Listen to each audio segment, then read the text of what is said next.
Ah.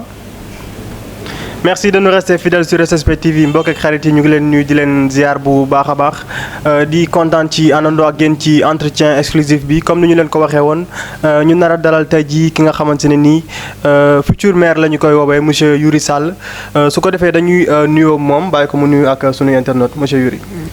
bon fay naa la Momo maa ngi lay fay di fay téléspectateur ak téléspectatrices yi nga xam ne ñu ñuy suivre SSP TV. à travers seen chaîne YouTube à travers seen site internet. à travers aussi d'autres panels.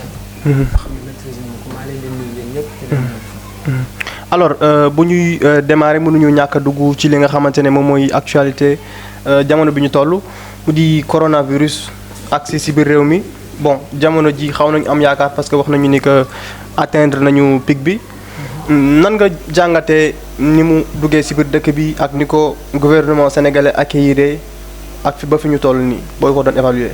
merci Momo j'ai l'habitude de le dire muy coronavirus bi nga xamante ni au début. épidémie la woon. c'est-à-dire ci benn dëkk la limité woon. mu nekkoon Chine. ci benn département bu xawoon enclavé wu mu nekkoon Wuhan. jamono jooju noonu ñu constaté woon que ni amoon na 12 étudiants sénégalais yi nekkoon foofu di jàng à l'époque. depuis le 2 décembre. on s'est dit que ni dañ leen war a sénégalais la majeure partie des sénégalais dañ ñëwoon dañ leen di rapatrier c'est-à-dire dañ leen di delloo si fii seen dëkk. gannaaw virus muy foofu noonu. à 70% des sénégalaises dañu d'accordoon ci ñooñu dañ leen war a delloo si fii. le président Macky Sall courage ki lay. mu ne loolu du si dal. c'est risqué du ko def. te jamono jooju noonu. Sine mettre woon na à sa disposition benn avion boo xam ne bu ko neexee. mu def ci 12 Sénégalais indi leen ba fii. mais xamoon propagation virus bi ni mu gaawee. moo taxoon mu ne risque boobu noonu du ko jël. tey l'histoire l'a donné raison. c'est-à-dire mun naa aussi addu ba premier cas bi nga xamante ni am nañ ko fii Sénégal. constaté ko mu nekkoon benn immigré bu jóge woon Italie. ba fii nga xamante ni tey léegi ñu wax ni Sénégal léegi mu egg ci. plus de 5000 cas. positifs du Covid-19. alors bëgguma woon dem ci sens boobu mais yow si boppam yaa ma dirigé ci sens boobu. ñu ay doomu Sénégal nekk ci dëkk boo xamante ne mbas dafa am. bon du ma juger quoi ñu war leen a rapatrier ñu ñëw seen biir dëkk. président taxaw ni que moom mënul nangu loolu noonu. ñu dem ba est-ce que tey jii maanaam nu ma ko mën a tuddee prudence boobu mu am début bi. bu doon prudence boobu noonu lu mu dëggal la est-ce que tey jii ñun doon nañ egg fii nii. parce que tey jii ni mu bañee woon ñooñu ñibbisi mais quelque temps après vol yi ñu ngi doon continuer di dugg à Dakar. ba benn moment boo xamante ne nit ñi dañoo gis ni que dafa am retard par rapport ak ba muy interdire vol yi est-ce que loolu noonu lu nit mën a comprendre la. en fait ñu bëri la majeure partie comme ni mu koy faral di waxee Sénégal dañ ko jàppee ni retard la mais du retard. pourquoi du retard mooy dafa amoon ay zone de danger. c'est-à-dire ay pays de danger pays rouge. yoo xamante ni foofu nit mënu fa woon jóge di dem ci beneen dëkk. boobu à l'époque Chine si la bokkoon. moom moo ëppoon cas si Covid-19. dëkk yi nga xamante ni tëjuñu seen frontière. tëjuñu ñun Sénégal tëjalu leen frontière ñoom aussi tëjaluñu Sénégal frontière boobu mënoo fa compter lu toll ak 1000 cas amul. c'est-à-dire même cas coronavirus bu nekkee ci dëkk bi sax. yow doo ko doon gis. parce que ay porteurs de sain lañu woon. dañ doon doxi seen soxla dañ doon def lépp même ak thermoflash. doo xam ni ñu ngi virus wala amuñu virus. alors bu may wax en gros. ni gouvernement sénégalais taxawalee yenn mesures yi bon mënuñu ko gérer à 100%. mais tey ni ñu ko doxalee tey jii nii naka nga ko gisee ba xam satisfaire na la wala satisfaire la. en fait man moom. xam naa damay am problème tuuti pour àddu si loolu noonu bu fekkee dama ne daf ma satisfaire. ceux qui nous suivent dañu naan benn politicien la buy wax. bu fekkee dama ne satisfaire ma. mes camarades de parti vont dire que bon voilà day soutenir Macky Sall nekkewul. mais je vais parler comme un citoyen simple. man en tant que Youri Sall. man à 100% satisfaire na ma pourquoi. parce que Sénégal. ak Covid-19 bi mu fi duggee. Sénégal modèle de référence la ci santé. gars yi dañ non ci virus. parce que ñu bari dañu foogoon ni Covid bi day def des dégâts collatéraux yu bari. mais malheureusement deful benn ravage certes sax du ma wax ni ñi si gaañu du ñu dara dañu waroon gaañu mais y a beaucoup de Sénégalais qui dit que ni gaañu wuñu si Covid-19 si leneen la ñu gaañuwee kon nag c'est-à-dire ravage boobu noonu nit ñi doon xaar ravage boobu noonu amuñu si man j'ai écouté une fois madame Gates c'est-à-dire jabaru Bill Gates ne waxuma Sénégal sax mais Afrique on va compter des millions de morts si Covid-19 bi parce que dañuy dox di dee parce que Covid bi virus bi da lay étouffé loo te ñoom xamuñu si dara c'est-à-dire du ñu faju du ñu dem consulter wu tey Afrique je parle pas de Sénégal Sénégal sànq la ñu enregistré seen 54e décès mais Afrique je parle d'Afrique Afrique fii nii li fi décédé motul 4000 c'est-à-dire bu ko motee tuuti moo stop motul 5000 on peut dire kon nag là ça démentit ce qu'elle avait dit moom nga xamante ni ak moyens yi mu am yëpp pour am ay information au niveau mondial au niveau international au niveau national au niveau africain loolu bu fekkee daf ko rëcc kon effort africain yi war nañ leen saluer y compris le Sénégal d'accord waaw d'accord yàlla mais y'en a qui disent que du njàmbaaru Sénégal wala dëgëru Sénégal mais je sais pas parce que tey jii boobu ñun bu ñu xoolee état bi suñu santé nekk du ñu mën a comprendre lan moo tax deful ravage quoi. en fait deful ravage loolu explication bu gàtt la moom. xoolal gis nga virus Covid 19. bu duggee ci yow. virus bi mooy Covid 19. bu duggee ci yow. dégg naa tout récemment le président rwandais. mu ne da leen faral di naan ndox mu tàng. parce que bu fekkee virus bi commencé na dugg ci yow boo naanee ndox mu tàng ci sens yi. du egg fi mu war a du atteindre kii am cible am. c'est-à-dire Afrique fii nii comme lu tax atteindre cible am toujours ak tout le temps. mooy médecin yi mooy cas contact yi ngay dégg ni. dañ ci sawar. c'est-à-dire dañ ko dañoo gaaw a récupérer cas contact yi. di leen traiter. kon sinon bu ñu bàyyi woon loolu vous verrez que ni. virus bi dina def ay ravages fi nga xamante ni foofu la ko occidentaux yi doon xaar. c'est ça. alors bi muy agsi fekk ñun ñëpp bon képp ku nekk ci li nga nekk ba ci yow ci benn mouvance bi ñu nekk mu ñëw daanaka dañu ne dafa troubler un peu. par exemple ñu doon waaj à tout moment naan yile élection dinañ jàpp date bi ñi di waaj leneen affaire bi ñëw rek yàq calendrier yëpp quoi affaire boobu nan nga ko dundee. waaw non man virus bi gis nga bi mu duggee Sénégal réaction bi les autorités compétentes def par rapport ak élection yi man dama si ànd. parce que j'ai écouté benn gars boo xamante ni il a été testé positif du Covid 19. mu ne Pape Diouf moo ko woo. oui.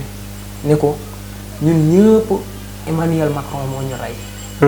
nan la ñu Macron reyee bi mu xamee ni virus bi dugg na France warul woon def élection yi.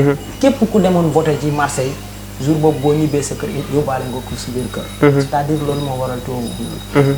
président africain yi bu ñu jëloon risque def élection. ils vont subir ce que la France a subi.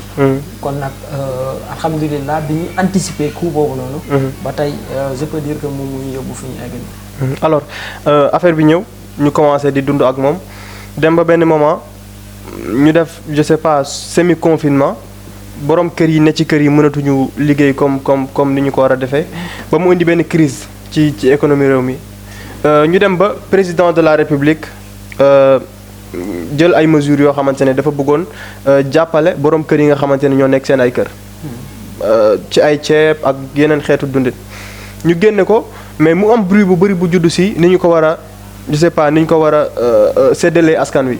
est-ce que tey jii yow mën nga ñëw un peu ci séddale boobu noonu ci ni mu demee parce que tey jii ñu ngi dégg bruit bu bëri genre par exemple ci kaw lañ koy commencer ñi ñu ko jox ak ñi ñu tabb pour ñu gérer ko est-ce que ñooñu waroon nañ ko mën a gérer.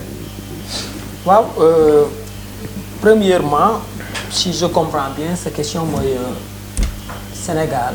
Macky Sall fi mu position bi mu ñëwee pour dimbali ñi nga xamante ni ñoom ñooy famille yi gën a vulnérable. c'est-à-dire ñoom la maladie bi gën a touché. d'abord loolu noonu je vais saisir le coup pour vous répondre que. Macky Sall mooy suñu président le président Macky Sall. def naa ba dem benn rajo ne Macky Sall ñu ne ma war a wax Macky Sall. président Macky Sall nga wax. mu ne leen quand tu as l'habitude de travailler avec quelqu'un da ngay dem ba mu yàgg statut da nga koy fàtte. c'est-à-dire maak yow bu ñu doon liggéey tout le temps. bu ñu génnee ci mbedd mi booy laa lay wax. wala ma ne la grand. mais am na keneen koo xam ne ñenn ñu la wax booy ndax c'est ko c'est ça. qui m'a poussé à dire Macky Sall Macky Sall Macky Sall mais c'est le président Macky Sall. le président de tous les Sénégalais li mu def ci affaire denrées alimentaires yi. nga xamante ni sax signalé woon naa ko l'autre jour. bi muy doog a génn denrées alimentaires la. mais léegi nekkatul denrées alimentaires mais les vivres la. c'est-à-dire li ñuy dundee. pourquoi ce changement de nom. mooy que bi Sénégal bi Macky Sall décanté benn somme de 96 milliards. pour dugal ko ci denrées alimentaires yi. dafa am ñoo xam ne dañoo jënd ko ceeb diwlin saabu fa dafa am ñoo xam ne dañuy jël vidéo gelawaar. ñu naan benn baaraam bi ñu tàllal joxañ la wala juróom baaraam bi ñu tàllal yalwaan. dund bii ñu leen di jox c'est-à-dire sénégalais je dis pas les sénégalais mais je dis les opposants errants. dañoo bëggoon profité wu ci coup boobu noonu. pour rek mun a modifier li nga xamante ni moom la aide mooy aide bi nga xamante ni moom la président bëgg indi ci population bi nga xam moom rek la bëgg. président ne nañ bàyyi denrée mu wàcc ci suuf nañ ko tuddee vivre. nañ esquiver seen coup boobu on verra. depuis boobu ba tey déggaatoo keneen kuy def statut boobu wala kuy def loolu noonu. li ma bëgg a wax ci loolu noonu président après RNI. c'est-à-dire registre national unique. nga xamante ni du dul dimbali 500 et quelques mille familles. 500 et quelques mille ménages. chaque 3 mois mooy bourse familiale. bourse familiale. mu ne ñii nii nga xam dama leen doon dimbali depuis bi ma fi toogee ba tey ñii. dañoo soxla ndimbal. damaa bëgg ngeen def ay enquêtes. sur le terrain indil ma yeneen 400 yi ma doole ko ci ñi 1 million de ménages ñu dimbali leen. ci Covid 19 bi. ak dégâts yi muy def. ñu dimbali ñi nga xamante ni dëgg dañ ko soxla. ci presque 8 millions 7 millions de ménages. le président tànn 1 million. ñi nga xamante ni jàpp na ñoo gën a sonn. mu jël affaire bi teg ko ci loxo Mansour Faye. mu nekk ku crédible ku wóor. ñu toog def ay études def ay comité. xool nan la ñuy def ba dund bi egsi ci ñi nga xamante ni ñoom lañ ko sédd. c'est-à-dire bu ñu toogee def ay situation toog def ay études. def nañu ay études du jeex. xool ci kan ak kan on a premièrement pensé pourquoi pas duñ ko jox les militaires. parce que foofu la séddale bi di gën a am. mais en tout cas mën nga accepter ni que am na politisation ci mbir mi. waaw foofu laay ñëw on avait dit à l'époque est-ce que duñ ko jox militaires yi. oui parce que ñoom ils ne font pas de la politique. te ils sont transparents et crédibles. ñu ne non après. xam nga les experts xalaat ci ba mu yàgg ne ñoom militaires yi am nañ ñu leen doy. booy yi mën nañ jékki-jékki génn manifester comme li fi xewoon barki démb. bu fekkoon ñoom ñu ngi ci les vivres. kon instant bi duñ mën a génn. mën a stopper loolu noonu. loolu mooy benn ñu ne am nañ liggéey bu leen doy nañ leen bàyyi ci loolu. ñu ne kon nañ leen dem ci ASP yi. on a même pensé les ASP. ñu ne non ASP aussi du solution bàyyi leen nañ leen bàyyi ñu bousculer police. jàppale leen ci yenn liggéey yi.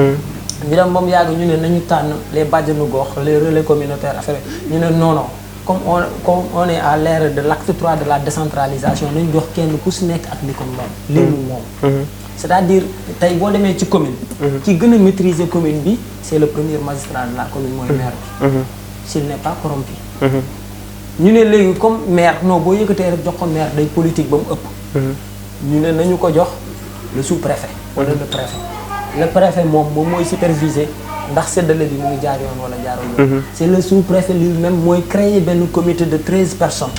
yoo xam ne ñoom ñooy dem ci délégué de quartier yi informer leen. pour délégué de quartier yi mun a dugg seen kër yi. dajale nit ñi xool ñi nga xamante ne soxla nañ parmi les 400 000. ñi nga xam ne soxla nañu dund bi. quartier bu nekk ñu defar la quota.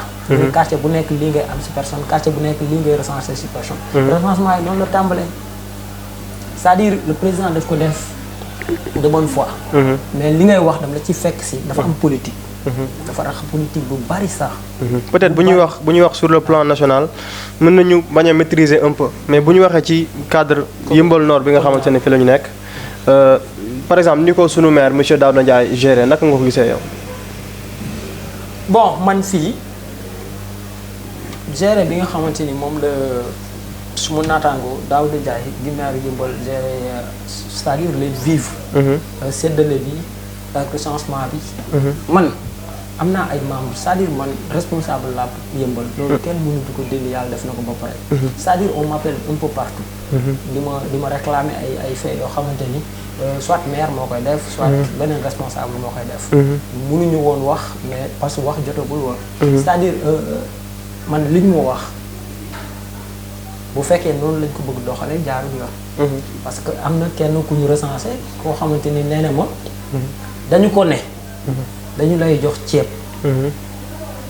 mais comme dafa am keneen ku ñu bindoon. te bind nañ ko bind la te waruñu ko woon bind yow bu ñu la joxee ñaari saaku ceeb moom du am dañ lay xaajal yow benn saaku ceeb moom benn saaku ceeb kii benn saaku diwlin benn saaku. ma ne ko c'est pas ce que le président Macky Sall a dit.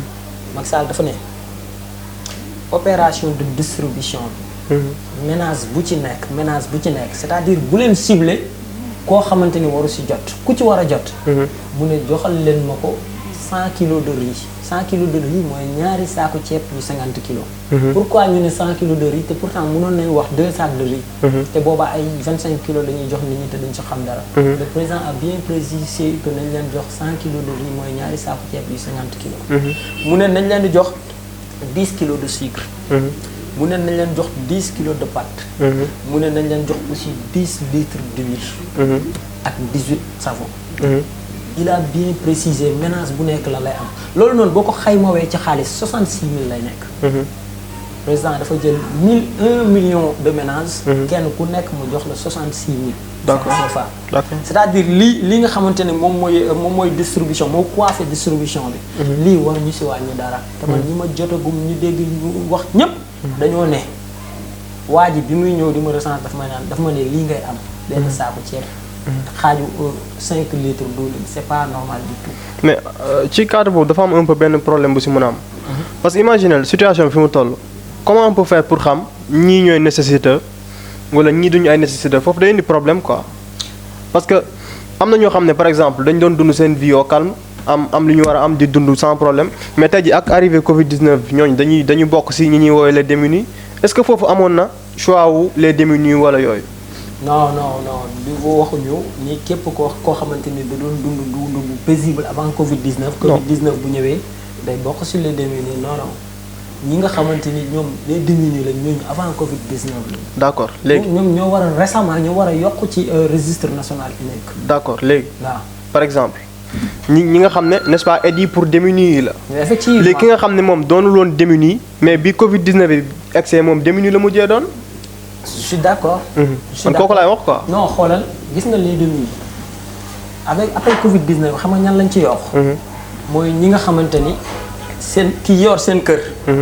dafa tukki nekk fi. nga xam ne Europe ñëpp xam nañu waxuma Europe sax en Occident ñëpp xam nañu ni kenn mënatul liggéey. ñoom dañoo kale foofu mënatuñ def dara. Macky Sall ne chef de ménage boobu. ménage am boole leen ko ci. ki nga xamante ni aussi Covid 19 dafa laal këram. laal si majeure partie bu bari c'est-à-dire ñoom mënatuñ liggéey mënatuñ dara. ñu ne 4000 personnes yi ngeen war a recenser ñooñu boole leen si. c'est ça foofu la ñu basé wu. mais basé wuñu si c'est-à-dire man gis naa sax ñoo xamante ne xam nga lan moo tax sax may gën a confirmer ne affaire bi dañ ko xaw a politiser. tuuti mooy gis nga ñi war a def recenser.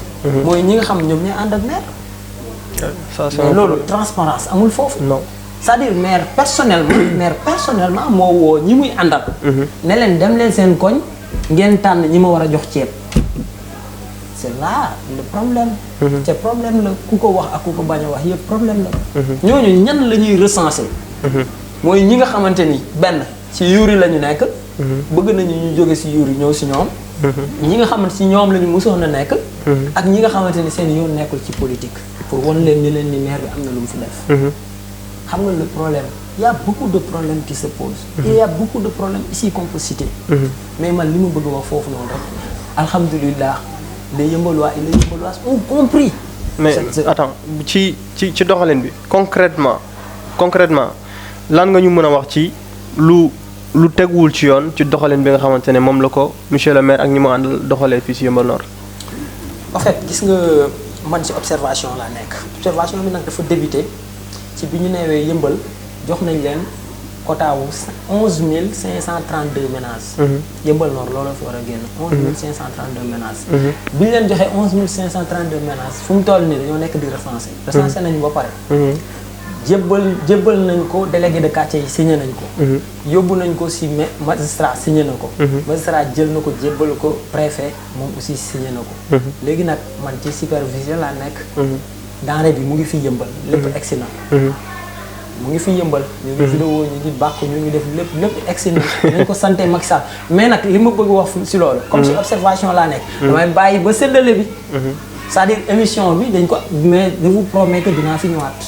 waaw pour ñu defaat benn émission boo xamante ni uniquement pour les vivre. mais avant vivre bii nii am na bu njëkkoon ñëw je sais pas bu jóge ci. waaw Abdoulaye Timbo. boobu aussi kenn comprendrewul nan la demee. waaw Abdoulaye Timbo le maire que je salue de passage nekk sama papa. doom la may woowee nekk sama xarit. m'appelle ki mu donne des conseils tout le temps. man maa ngi koy remercier comme ni ko 16 communes yëpp remercier. vraiment. dafa woo yëmbal woo yeneen communes yëpp pourtant maire bi fi nekk fii la nekk di dëgërante bopp ak moom bu ko neexoon du ko woo. bu ko neexoon mu woo Matar Diop. ne ko ñëwal jël vivre yi séddale ko waa yëmbal. non non mais pas transparence mu ne naa ko woo garaawul mu woo ko mu ñëw mu jox ko dund bi ne ko demal comme Macky Sall 11532 ménages de tànn te man xam naa yëmbal dafa ngand 11000 doyul. jëlal lii. ñi nga xamante ni bourse bokkuñu ci bourse familiale ñi nga xamante ni aussi les familles diminuées nga dem par anticipation nga jox leen ko. à ma grande surprise comme tous les yëmbalois. dafa bàyyi bu guddi. jël benn oto defar ko laisser passer wër di jox ay xaritam ay ñoñam ay doomu ndeyam loo xamante ni pour yëmbal yëpp la woon. xam nga politique dafa xaw a garaaw tuuti man personnellement. bu fekkoon man maa ngi nekk ak moom daaw na mu ñëw si man yëkkati ceeb. bu mel noonu jox ma ne ma am illaahi ma ne ko demal nga jox ko ki ko yeeyoo. c'est-à-dire loolu mooy éthique. loolu tant que demuñu ba am notion boobu noonu ñun duñ ci génn. c'est ce qu'il a fait ñëpp ñaawlu nañ ko. ñëpp ñaawlu nañ ko. amul benn ceeb boo xamante ni moom jël na ko moom ko jox ko ñi nga xamante ni ay àndandoo lépp lu mu jox ay àndandoom la ay moomeelu jàmbur la mu jël ko jox ko seen àndandoo. mais nag bu fekkee nguur daf la dab. ay erreur yu mel noonu rek ngay commettre. mais alors sa position yow sa bopp ci loolu bi mu amee parce que tey jii on a tendance à entendre gars yi di wax ni que bu ñu demee ba egg ci moment boo xam ne moment de crise la est-ce que jotul ki nekk ci maanaam kii opposé wu wala kii doxal ñoom ñëpp ñu fexe nu ñu allié puisque moment de crise la peut-être ba moment bi passé après ñu mën a delluwaat ci lu ñu nekkoon ban taxawaay nga am yow bi affaire yooyu amee. bon man gis nga Covid-19 bi mu ñëwee. j'ai vu pas mal de mouvements association GIE ñu daw si moom naan ko am 200 000 am 100 000. suñu participation la am masque am kii. am kii je ne dis pas que li ñu def baaxul de baax na trop. mais ni ñu ko defee moo baaxul. c'est-à-dire forme bi baax na mais fond bi moo baaxul. waaw kii moo jiite yëmbal certes ñun ñëpp nangu nañ ko te fekk si nañ ko si dañ koy nangul loolu ndogalu yàlla kenn mënu si dara. mais nag il faut noter une chose. xam nga mooy lan mooy yow yaa jiite yëmbal. yow yaa toog ci yëmbal. am na groupement boo xamante ni ñëw na yëkkati benn somme 200 000 jox la ko. ngal la li nga mën a def mooy ne leen si li ngeen ma jox nii. fii laa ko dugal. c'est-à-dire ñun gis nañu jox bi. mais gisuñu joxaat bi. problème foofu la nekk. malheureusement ñooñu dañ koy wax tey dañ ko dem jox suñu xaalis woowuñu bés sàngam woowuñu dara naan joxe na ko fii joxe na ko fële ana li ñu joxe. dañ koy wax tout le temps man dama koy dégg. mais li ma bëgg wax noonu mooy yëmbal nañu yeewu. nañu yeewu gis nga bu ñu yeewul. lii nii yëpp après day vain. c'est-à-dire da kii man dafa toog ne day xaar ay responsable yu mais moom il est maire la. Daouda maire la. Macky Sall président de la République du Sénégal. moo jël téléphone am. woo Ousmane Sonko. woo Idrissa Seck. woo Madické Niang. woo opposant yëpp ñii leen ñëw leen dëkk bi ngi ci crise. kenn ku si nekk si yéen na mu indil participation ak contribution am. il est le président de la République. yow nga ne yow benn statut bu ndaw nga yor. donc yaa ngi doon xaar loolu ci moom. non mais loolu la waroon def c'est ce qu'il devait faire. mais nag y a des gens hautains. bëgguma aussi nag émission bi yëpp ñu canaliser ko si Daouda il a fait des erreurs. il a fait beaucoup d'erreurs. mais nag man je voulais parler sur d'autres axes. Mais il a commis beaucoup d'erreurs. Mom Daouda, il a commis beaucoup d'erreurs. En 2014. En 2014. Daouda n'était pas maire. Moi, je n'étais pas maire. Je le soutenais. Il était un loyer. Locataire. Tay Daouda moo ëpp kër Yeumbeul. ba li ngay wax. Mais si loolu kenn mënu ko weddi. Amul ku ko mën a weddi. En 2014 man je le soutenais. Je répète pour confirmation. Tay moom en 6 ans. 2014 2020. 6 ans Daouda moo ëpp kër Yeumbeul. 2014 il n'était pas véhiculé tay moo ëpp oto Yeumbeul.